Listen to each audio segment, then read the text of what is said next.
Okay class, so in this practical video we will discuss about the tables in Microsoft Word. Okay, so first of all I need to open Word, so type Word and press enter. So Microsoft Office Word has got open here and you can see Home tab is selected here. So I need to insert a table. So how will I insert a table? I will have to move to insert tab and insert tab का ये ribbon खुल गया है यहाँ पे. You can see pages group. This is a pages group जिसके अंदर ये तीन चीज़ें हैं. Tables group के अंदर table है. Illustration group के अंदर these all items exist. Similarly ये सारे के सारे groups हैं. यहाँ पे हम tables group के अंदर जाएंगे और यहाँ पे drop down पे क्लिक करेंगे. जैसे ही we will select these, you can see number of rows and columns are getting generated.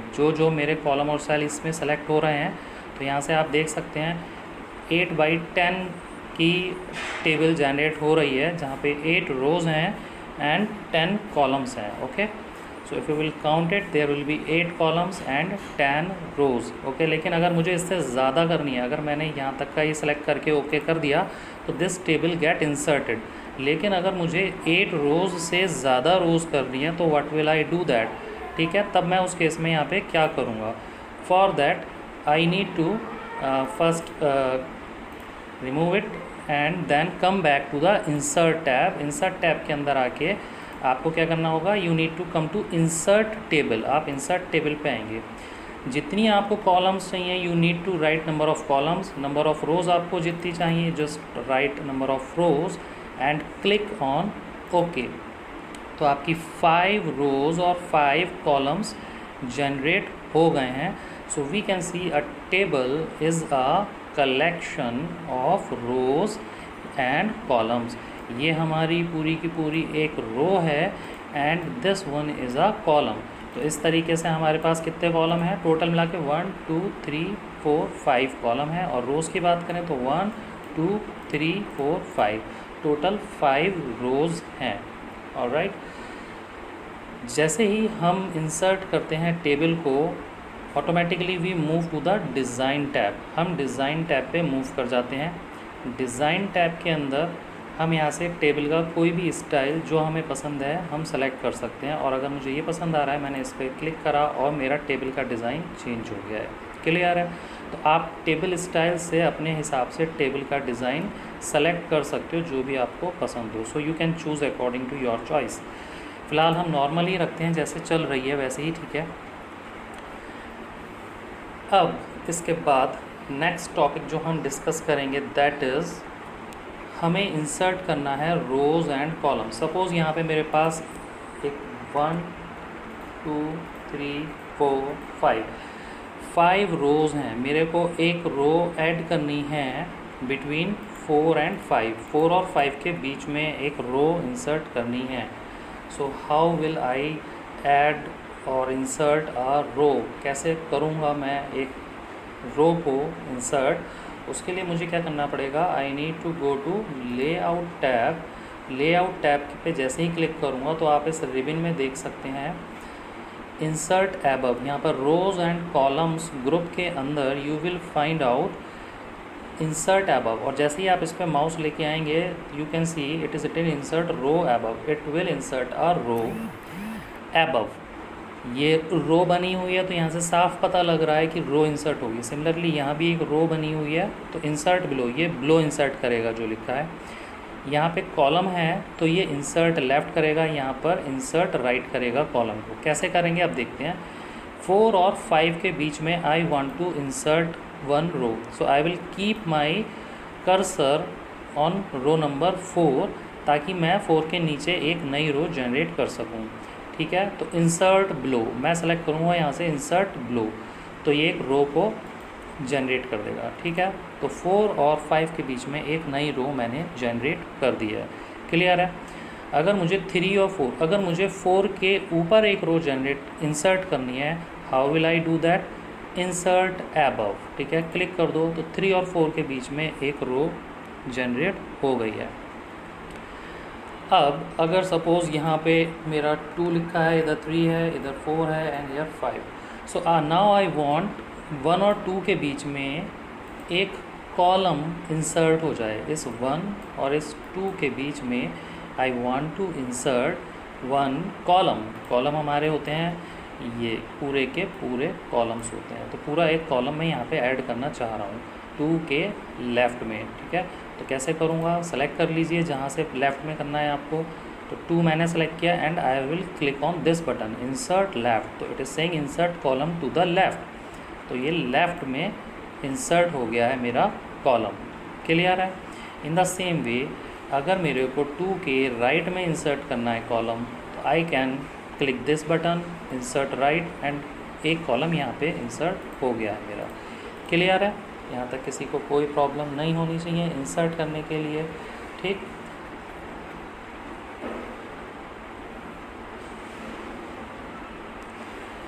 इसके अलावा एक तरीका और है जिसमें हम क्या कर सकते हैं कि सपोज़ आपको एक रो ऐड करनी है नीचे, ये लास्ट के लिए है कि आपको लास्ट सेल की अगर नीचे करनी है इंसर्ट, तो इसे सिंपल आप एक तो ऐसे भी कर सकते हैं कि मैं अपना कर्सर यहाँ पर रखूँ और इंसर्ट रो बिलो। ठीक है, तो नीचे आ गई 5 के नीचे एक रो आ गई है ये वाली। ठीक है, बट अगर मैं लास्ट सेल पे अपना कर्सर पुट करूँ एंड आई प्रेस 1 टैब की फ्रॉम हेयर, तो टैब की के प्रेस करते ही हमारी एक रो जनरेट हो जाती है। क्लियर है। और दूसरा एक तरीका और भी है, आप क्या कर सकते हैं अपने माउस से यहाँ पे क्लिक करें बाहर, कर्सर के बाहर। ठीक है, इस टेबल के बाहर लास्ट रो के बाहर क्लिक करें and just press enter. Enter जैसे ही आप प्रेस करेंगे तो एक रो और जनरेट हो जाएगी। तो ये भी एक तरीका है आपकी रो को इंसर्ट करने का। ऑलराइट, अब हम बात करते हैं कि अगर हमें कोई रो को डिलीट करना है तो कैसे करेंगे, या किसी कॉलम को डिलीट करना है तो कैसे करेंगे। तो अगेन जिस भी रो को आपको डिलीट करना है, सपोज़ 5 के बाद ये है 6, यहाँ पे 7, यहाँ पे 8। Suppose I want to delete this 7 number row, मुझे इस वाली रो को डिलीट करना है, तो how will I do that. आप अगेन लेआउट टैब में जाएंगे, अगर कोई दूसरा टैब सेलेक्टेड है then you will have to move to layout tab, और लेआउट टैब के अंदर आप देख रहे हैं यहाँ पे डिलीट का ऑप्शन।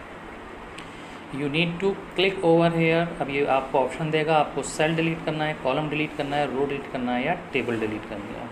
मेरे को ये वाली रो डिलीट करनी है 7 नंबर की, तो I will click on delete row, और जैसे ही मैंने उस पर क्लिक करा आपने देखा वो 7 नंबर की रो मेरी डिलीट हो गई है। ठीक है। In the same way suppose यहाँ पे मैंने लिख दिया ए, मुझे ये ए नंबर के कॉलम को अगर डिलीट करना है, ठीक है, इस कॉलम का नंबर ए है और मुझे इस कॉलम को डिलीट करना है, तो how will I do that.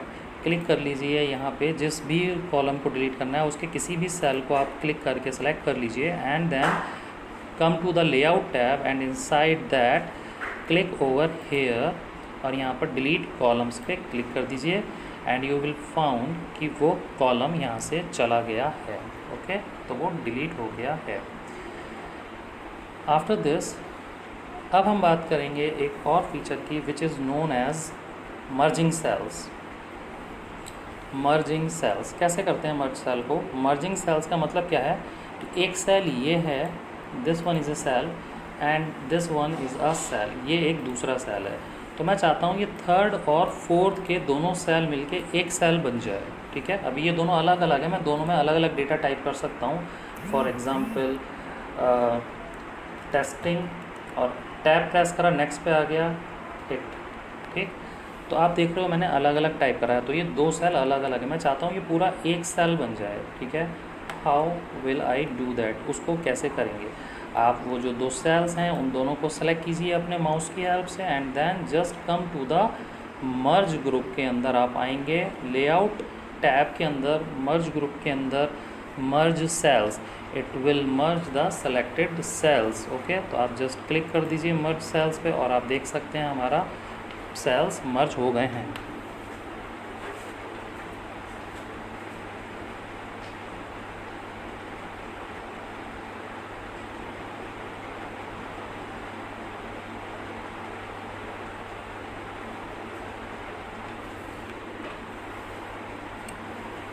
Merging cells के बाद we will move to the next option which is splitting cells. उसका मतलब क्या होता है, जैसे ये सेल है हमारा, I want to split this cell to 3 columns. मैं चाहता हूँ यहाँ पे 3 कॉलम्स और ऐड हो जाएं इसी सेल के अंदर। ठीक, तो मैंने इस सेल पे क्लिक करा and I will move to the split cell option. और मैं यहाँ पे बता दूंगा इसको कि कितने कॉलम्स में, number of columns I will need to specify from here. So I will specify from here, मैंने कर दिया यहाँ से 3 कॉलम्स में करो, रोज़ मैं एक ही रखना चाहता हूँ and then you will need to click okay button. So यहाँ पे आप देख रहे हो हमारा जो सेल था वहाँ पे 3 कॉलम्स आ गए हैं। अब मैं इन तीनों में अलग अलग डेटा डाल सकता हूँ जो भी मेरे को चाहिए। ठीक है, तो मैंने ABC इसमें डाल दिया, तो एक ही सेल के अंदर 3 कॉलम्स जनरेट कर दिए और उन पे मैंने अपनी चॉइस के अकॉर्डिंग डेटा पुट कर दिया है। इस तरीके से हम स्प्लिट सेल फीचर का यूज़ करते हैं। ठीक है, मूविंग एंड रीसाइजिंग अब हम डिस्कस करने वाले हैं। इस टेबल को मुझे मूव करना हो या रिसाइज करना हो तो how we can do it, कैसे करेंगे। तो यहाँ पे आप देख रहे हो जैसे ही मेरा माउस टेबल पे आता है, on this table you can find out कि यहाँ पे एक आइकन ये आ गया और एक आइकन ये आ गया। ठीक है, सो ये जो आइकन है इसे बोलते हैं हम table move handle. Table move handle ये यूज़ होता है टेबल को मूव कराने के लिए, and this one is known as table resize handle. इसकी हेल्प से हम टेबल को छोटा बड़ा कर सकते हैं। ठीक है, तो पहले रिसाइज करके देख लेते हैं। आपको अपना माउस लेके जाना है यहाँ पे और आपको इस टेबल रिसाइज हैंडल के ऊपर लेके आना है, और जब आपका माउस का cursor change like this, click करो, ड्रैग करो, इसको जितना बड़ा आप चाहते हो टेबल को बड़ा कर लो। Okay, so now your table is much more bigger. आप इसको देख लिया आपने कितनी बड़े हो गए, but I want the previous size back, मुझे अपना प्रीवियस साइज़ ही रखना है इसका। तो just come here, click and back it to the normal, जितना आपको रखना है आपने उतना बैक कर दिया। The another one is for moving. इस टेबल को मूव कराना चाहता हूँ, थोड़ा नीचे लाना चाहता हूँ। For that what you need to do, अपने माउस को ऊपर लेके आएंगे और यहाँ पे ये जो टेबल मूव हैंडल दिख रहा है इस पर लाकर क्लिक करेंगे and you can move your table from here to any position जहाँ पे आपको मूव करनी है। मुझे नीचे लानी है, मैंने नीचे लाकर रख दी। ओके, तो आप इसको मूव करा सकते हो अकॉर्डिंग टू योर चॉइस। आपको जहाँ पर रखनी है आप वहाँ पर इसको लेके आ सकते हैं। क्लियर है ये। इसके अलावा in our table we can write mathematical expressions in a particular cell. ठीक है, उसके लिए हमें क्या करना होगा, कोई भी मैथमेटिकल एक्सप्रेशन अगर कैलकुलेट करना है तो कैसे करते हैं, हमें फार्मूलाज लगाने होते हैं। वो हम एक्सेल में सीखेंगे फार्मूलाज को, बट फॉर द टाइमिंग आप ये समझिए कि अगर हमें कोई भी एक्सप्रेशन को यूज़ करना है तो कैसे यूज़ करेंगे। किसी सेल के अंदर मुझे कोई वैल्यू ऐड करके शो करानी है तो आप उस सेल पे क्लिक करेंगे जहाँ भी आपको वैल्यू चाहिए and then you will come to the formula tab. Layout tab के अंदर फार्मूला ऑप्शन पे आएंगे आप, डेटा ग्रुप के अंदर फार्मूला, इस पे you will click on it. और जैसे ही आप इस पे आएंगे यू कैन सी है formula written, but we don't want to use this formula. Formula हमेशा इज इक्वल टू से स्टार्ट होता है, तो हमें इज इक्वल टू यहाँ पे पुट करना पड़ेगा। मैं चाहता हूँ 45 + 45 कितना होता है उसका सम जो भी हो वो यहाँ पे आ जाए शो होके। तो मैंने इसको पुट करा and I click on okay. तो यू कैन सी 45 + 45 = 90 यहाँ पे इसने इस सेल के अंदर शो कर दिया है। तो हम मैथमेटिकल एक्सप्रेशंस का भी यूज़ कर सकते हैं फार्मूला बार के अंदर टाइप करके। ठीक है, और रिज़ल्ट उसका हम डिस्प्ले करा सकते हैं किसी भी सेल के अंदर। Now I will discuss about कि कैसे हम रो की हाइट को और कॉलम की विड्थ को एडजस्ट कर सकते हैं। For example this is your row और इसकी हाइट हमारी ये है हाइट और विड्थ है ये। ठीक है, कॉलम की width, this one is the column width, जितना हमारा सेलेक्टेड है this is the column width. और हमारी ये रो की हाइट को हम कैसे घटा या बढ़ा सकते हैं, उसके लिए आपको क्या करना पड़ेगा, just place the cursor on any cell. Suppose मैंने इस वाले सेल पे अपना कर्सर रख दिया, उस रो पे रख दिया जिसको मुझे एडजस्ट करना है। लेआउट टैब को आपको सेलेक्ट ही रखना है and then you will have to move to the properties option के अंदर आप क्लिक करेंगे। यहाँ से जो टेबल ग्रुप है इसके अंदर प्रॉपर्टीज़ ऑप्शन को आप क्लिक करेंगे। ठीक है, प्रॉपर्टीज़ ऑप्शन को आप क्लिक करेंगे। आपने प्रॉपर्टीज़ ऑप्शन को क्लिक कर लिया है। सो अब यहाँ पे आप देख रहे हो these tabs are table, row, column and cells are available. So you need to move to row tab पे आप आएंगे और आप अपनी हाइट जो है, जो आपको रो की हाइट रखनी है वो आप बता सकते हो, आपको जितनी भी आप चाहते हैं। अभी 0.71 सेंटीमीटर है, but I can increase it by this much, इतनी मैंने करी और इसको ओके पे क्लिक करा तो यू कैन सी इस रो की हाइट मेरी बढ़ गई है। क्लियर है? इन द सेम वे अगर मुझे कॉलम की विड्थ बढ़ानी, सपोज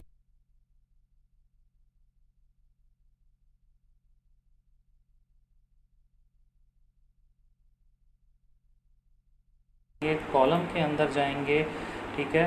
प्रेफर्ड विड्थ, मुझे विड्थ बढ़ानी है तो मैंने इसकी विड्थ बढ़ा दी 3.89 सेंटीमीटर और ओके पे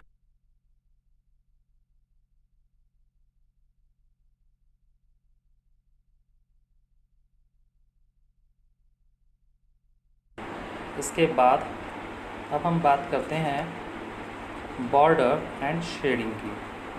हम अपनी टेबल के अंदर बॉर्डर्स एंड शेड्स ला सकते हैं। शेडिंग्स आप क्या करना पड़ेगा आपको, उसके लिए you just need to go to the design tab. Design tab पे आइए। टेबल जब आपकी सिलेक्टेड होगी you can move to the design tab और डिज़ाइन टैब के अंदर आके ड्रॉ बॉर्डर्स के अंदर you need to click here and चलिए पहले शेडिंग चेक कर लेते हैं। शेडिंग के लिए आप जिस सेल पे आपने सेलेक्ट कर रखा है वहाँ पे you can see shading is appearing now, ठीक है। शेडिंग ऑप्शन लेना है and you can click the shading, तो शेडिंग उसके अकॉर्डिंगली आ जाएगी। क्लियर है? अगर मुझे इस पूरी रो पे कोई पर्टिकुलर शेड लगाना है I will select the whole row and then जो भी कलर मुझे चूज़ करना है आई कैन चूज़ दैट और वो शेडिंग उस पर अप्लाई हो गई है। तो by this way you can apply the shading, ठीक है। अब बात करते हैं बॉर्डर की। बॉर्डर कैसे अप्लाई करेंगे? Select your table, come to the border, draw border option पे आइए। यहाँ पे आप देखिए एंड चूज़ द बॉर्डर, आपको जो रखना है। मुझे बॉर्डर थोड़ा इस स्टाइल में रखना है। Colour I want to change into suppose this one and width थोड़ी बढ़ानी है मेरे को, this one. Click on okay और अब आप देखेंगे आपकी टेबल कुछ इस डिज़ाइन में आ जाएगी। बॉर्डर इसका बन गया है। सो इन दिस वे आप अपनी टेबल के डिज़ाइन को चेंज कर सकते हो। क्लियर है? ये आप इनके प्रैक्टिकल परफॉर्म कीजिए और इनको आप देख सकते हैं कि किस किस तरीके से हम टेबल को यूज़ कर सकते हैं। कई बार हमें ज़रूरत होती है कि हम किसी पर्टिकुलर सेल के अंदर कोई पिक्चर इंसर्ट करें। तो उसके लिए हमें क्या करना होगा, जिस सेल के अंदर you want to insert a picture you will have to come just select that cell, move to insert tab, you can see picture here, clip art here, shapes here, smart art here, chart. So we can insert all these things inside into this cell. क्या करना पड़ेगा, picture पे click करो and when the picture folder will open, suppose this is a picture, I just select insert, so this picture will appear here. तो इसका size थोड़ा बड़ा है पिक्चर का, I will let it make it small, तो ये थोड़ा छोटा हो गया है अब, ठीक है। इस तरीके से आप पिक्चर्स, क्लिप आर्ट्स कुछ भी इंसर्ट कर सकते हैं। यहाँ पे जब पिक्चर सेलेक्टेड होगी तो आपको पिक्चर स्टाइल दिख जाएंगे फॉर्मेट के अंदर। आपको जो अच्छा लगे आप उस स्टाइल के ऊपर आ जाइए और वो स्टाइल आप जैसे ही मूव करेंगे अपना माउस तो वो आपको दिखता रहेगा। आप उस हिसाब से अपने पिक्चर को लगा सकते हैं, right. This is another thing. Picture के बाद अब हम बात कर लेते हैं कि अगर आपने कहीं पे कोई टेक्स्ट लिखा है, suppose you just write a text anywhere, right. Suppose here I write any text, computer is written here, I want to convert this text into a table, ठीक है। मतलब क्या है कि इस टेक्स्ट को टेबल के अंदर एक तरीके से पुट अप कर दो। सो उसको हम कैसे कर सकते हैं कन्वर्ट, उसको कैसे करेंगे? फॉर दैट हमें क्या करना पड़ेगा कि इंसर्ट टैब पे जाना पड़ेगा, ठीक है। टेबल के इस एरो पे आप क्लिक करोगे यहाँ पे और यहाँ पे आप देख सकते हैं कन्वर्ट टेक्स्ट टू टेबल, यानी कि इस टेक्स्ट को टेबल के अंदर कन्वर्ट कर दो। तो क्लिक ओवर हेयर, तो इससे क्या होगा, ये जो टेक्स्ट है हमारा टेबल के अंदर चला जाएगा। हमें कितने नंबर ऑफ कॉलम्स रखने हैं, it's our choice. I select 3 columns from here and click on okay. So you can see here are 1 row, एक रो जनरेट हो गई है and 1 2 3 4 columns has generated. So our text is converted to a table, एक table में convert हो गया। Whatever I want to write here I can write here, I can do the styling according to my choice, ठीक है। So this was all about the practical session in this chapter, ठीक है। You need to do these practicals at your home.